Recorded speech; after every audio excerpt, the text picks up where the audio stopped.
Hola a todos, bienvenidos nuevamente a un video con Nutin. Recuerden que si necesitan alguna ayuda en la solución de algún ejercicio, la aplicación de algún ejercicio, ya sea de cálculo diferencial, cálculo integral, ecuaciones diferenciales, cálculo multivariado, programación lineal, álgebra lineal, geometría, álgebra y entre otras asignaturas que en la descripción del video vamos a dejar nuestras redes sociales donde pueden observar todas las asignaturas en las cuales trabajamos.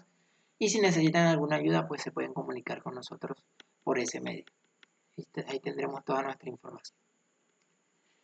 Bien, en esta ocasión vamos a trabajar o vamos a estudiar o a resolver un ejercicio de cálculo diferencial donde vamos a calcular máximos, mínimos y puntos de inflexión de una función. ¿Ok? Entonces nos dan la siguiente función donde debemos calcular esos puntos máximos y mínimos y el punto de inflexión. Para el máximo y el mínimo nos ayudamos de la primera derivada, con el criterio de la primera derivada, y para el punto de inflexión nos ayudamos de la segunda derivada. Recuerden que el punto de inflexión es el punto donde cambia de concavidad la función o la gráfica. Es decir, si en una parte de la gráfica es cóncava hacia abajo, y luego inicia a ser cóncava hacia arriba, ese punto donde cambia esa de concavidad se le llama punto de inflexión. Y los máximos y los mínimos pues serían los picos o valles de la función. Entonces, calculamos la primera derivada de la función. Este 3 baja y se le resta 1 al exponente, me quedaría 3x a la 2. La derivada de menos 75x es menos 75. Y la derivada de 15 es 0. Aquí lo coloqué, pero no es necesario colocarlo, así nos quedaría la de la primera derivada. El primer criterio de la primera derivada nos dice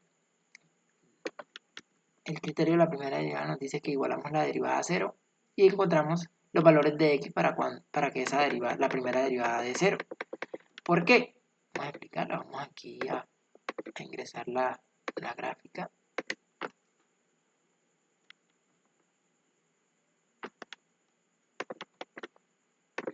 Déjame pegarlo. Listo. Ahí me dejo.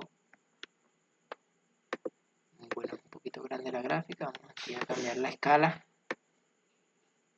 Aquí un poquito. Listo. Ahí. Listo. Esto lo que nos quiere decir es, por ejemplo, aquí hay un máximo y aquí hay un mínimo. Aquí, recuerden que la primera derivada es la pendiente de la función. Entonces, como la pendiente en ese punto es una línea horizontal, es decir, la pendiente es 0, por eso la igualamos a 0. Entonces, lo que buscamos es buscar los valores de x para que esa función o esa primera derivada de 0. Y se le llaman puntos críticos o candidatos a ser máximos o mínimos de una función. Bien. Entonces, de la primera derivada vamos a despejar la variable x. Entonces, este 75 que está restando, aquí lo pasamos aquí a sumar. Este 3 luego pasa aquí a dividir. Y 75 sobre 3 nos da 25. Aplicamos raíz cuadrada en ambos lados para eliminar esta potencia. Y tenemos lo siguiente. Raíz cuadrada de x a la 2, x, y raíz cuadrada de 25 es más o menos 5. O sea, el 5 positivo y el 5 negativo. Recuerden que si sacamos la raíz cuadrada de un número, hay dos resultados, un positivo y uno negativo. Por ejemplo, si estos dos resultados los ingresamos acá, por ejemplo, el menos 5 al cuadrado nos da 25, y 5 al cuadrado también nos da 25, por eso tenemos esos dos resultados. Entonces tenemos dos puntos críticos, no sabemos quién es el máximo y quién es el mínimo hasta el momento. Y tenemos la de primera derivada de la función. Bien, vamos a hacer esta tablita que vemos acá, donde vamos a tener un intervalo, donde entre ellos se van a encontrar esos puntos críticos. Aquí tenemos el x igual a menos 5 y aquí tenemos x igual a 5. Vamos a tomar valores antes y después de cada punto crítico y vamos a observar cómo se comporta la pendiente de la función, o sea, de la primera derivada. Si tomamos un número antes del x igual a menos 5, puede ser el menos 6.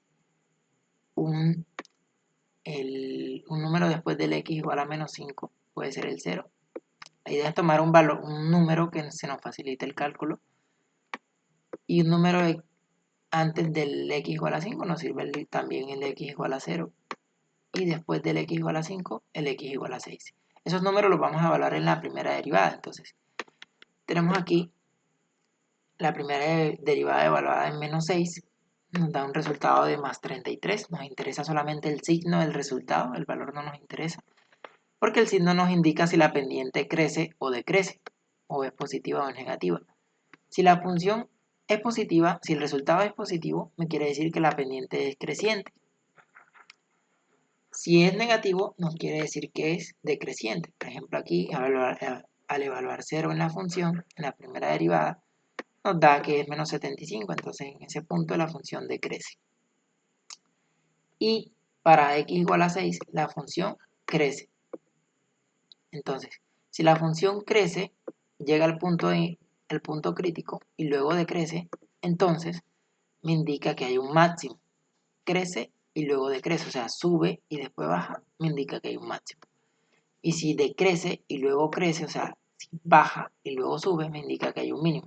Es decir, por ejemplo, aquí podemos observar que aquí se encuentra el, vamos a calcular enseguida, máximo de la función f, puede ser entre menos 10 y 10, y ahí encontramos el punto máximo que se encuentra en menos 5, y el mínimo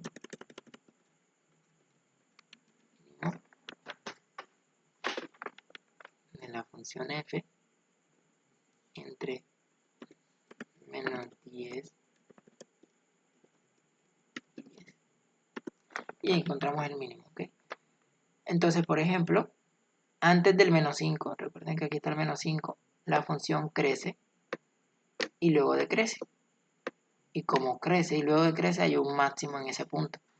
Y en la otra parte, que sería decrece y luego crece, hay un mínimo. Entonces, con esa definición podemos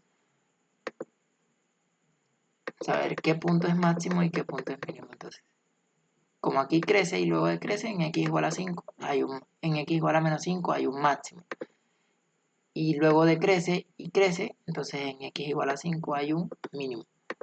Entonces ya sabemos de esos puntos críticos quién es el máximo y quién es el mínimo de la función. Entonces esos puntos los vamos a evaluar en la función original. Reemplazamos en la función original. La función original es la que tenemos acá. Simplemente donde está x ingresamos cada punto crítico. Para x igual a menos 5, reemplazamos en la función. Sería menos 5 a la 3, menos 75 por menos 5 más 15. Nos da 265. Entonces el punto máximo se encontraría en menos 5,265. Que aquí estaría la comprobación en GeoGebra. Menos 5,265. Bien. Para x igual a 5, evaluamos el 5 en la función original. 5 a la 3 menos 75 por 5 más 15 me da menos 235. El punto mínimo sería 5, menos 235. Aquí lo observamos. 5, menos 235 siendo ese el mínimo. Para el punto de inflexión calculamos la segunda derivada. Ya vamos a calcular el punto de inflexión, que es donde cambia de concavidad la función. Aquí tenemos la primera derivada. Entonces calculamos la segunda derivada. El 2 baja y multiplica el 3, me daría 6. Y se le resta 1 al exponente, que haría la segunda derivada 6x, que sería menos 0 por la derivada de 75, pero como es 0 no es necesario colocarlo. Y aplicamos el criterio de la segunda derivada, que sería igualar la segunda derivada a 0 y encontrar el valor de x. Y ese valor de x va a ser el punto de inflexión, o los puntos de inflexión, para el caso de que se está haciendo otro ejercicio donde se encuentren varios puntos de inflexión. Para este caso solamente hay un punto de inflexión, que es x igual a 0. Esto no nos pide el ejercicio, lo de los cambios de concavidad. Entonces podemos tomar un punto antes de ese punto de inflexión. Como el punto de inflexión es 0, podemos tomar el menos 1 y después podemos tomar el 1. Si al evaluar antes de ese punto de inflexión un número en la segunda derivada y nos da negativo, nos indica que es cóncavo hacia abajo. Entonces, observemos que para x igual a 0, miren que aquí x igual a 0 sería todo el eje y. Antes de 0, es cóncavo hacia abajo. Miren que aquí podemos observar que es cóncavo hacia abajo. ¿Por qué? Porque nos dio negativo. Entonces, es cóncavo hacia abajo y obviamente en ese intervalo se encuentra un máximo. Y después del punto de inflexión nos da 6 positivo al evaluar 1 en la segunda derivada y como nos dio positivo y nos indica que es cóncavo hacia arriba. Y aquí observamos que después del 0 es cóncavo hacia arriba la función. Entonces ese punto de inflexión lo vamos a evaluar en la función original, la que nos da el ejercicio, que nos indica que x a la 3 menos 75x más 15. Entonces donde está x en la función evaluamos el 0. 0 a la 3 menos 75 por 0 más 15, eso nos da igual a 15. El punto de inflexión se encuentra en el plano en 0,15. Y podemos encontrarlo aquí. Escribimos punto y nos diga punto de inflexión de un polinomio. ¿De cuál polinomio? Del polinomio que lo llamamos aquí con la letra f. Escribimos f y le damos enter. Y ahí nos indica que se encuentra en 0,15, que es en este punto que está acá. Miren que es el punto exactamente donde cambia de concavidad. Cóncavo hacia abajo, llega aquí y luego inicia a ser cóncavo hacia arriba. Este sería todo el ejercicio con la comprobación en GeoGebra. Espero les haya gustado. No olviden comentar y compartir con sus amigos. Y nos vemos en la próxima.